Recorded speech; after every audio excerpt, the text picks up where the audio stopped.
Throughout history, Syria has been a land of rich culture, faith, and resilience. But today it stands at the crossroads of turmoil and prophecy. Is the chaos we see in Syria merely political unrest? Or does it hint at something much deeper? Perhaps the unfolding of a divine narrative, foretold in Islamic tradition? Welcome to this exploration of the signs of the end times and the prophetic context of Syria's current situation. Stay with us because by the end of this video, you'll not only have a clearer understanding, but also a deeper connection to the events shaping our world today. Segment 1, Recognizing Fitna, the Test of Understanding. In the Islamic tradition, recognizing fitna, discord, or tribulation is a sign of wisdom and spiritual insight.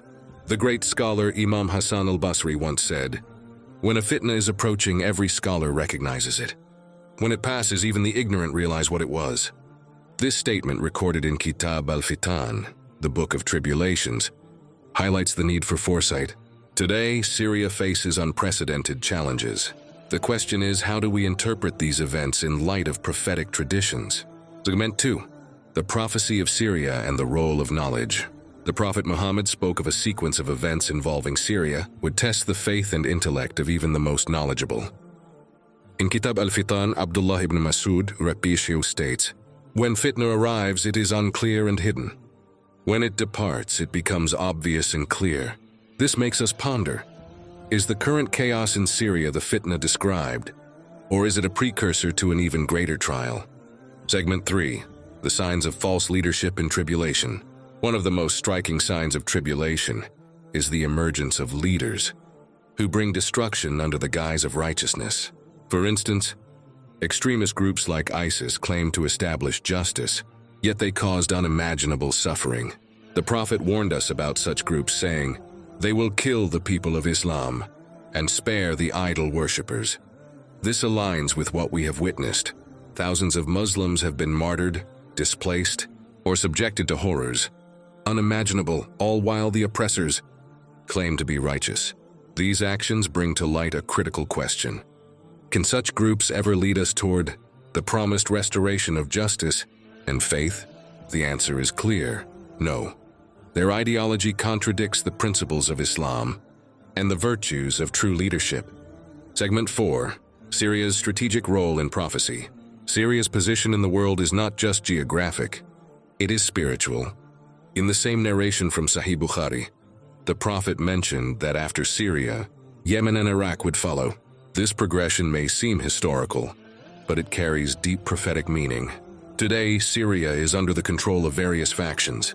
Yemen faces turmoil with the Houthi insurgency, and Iraq has seen its share of devastation.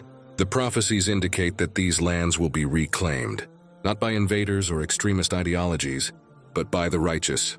Syria's role is clear.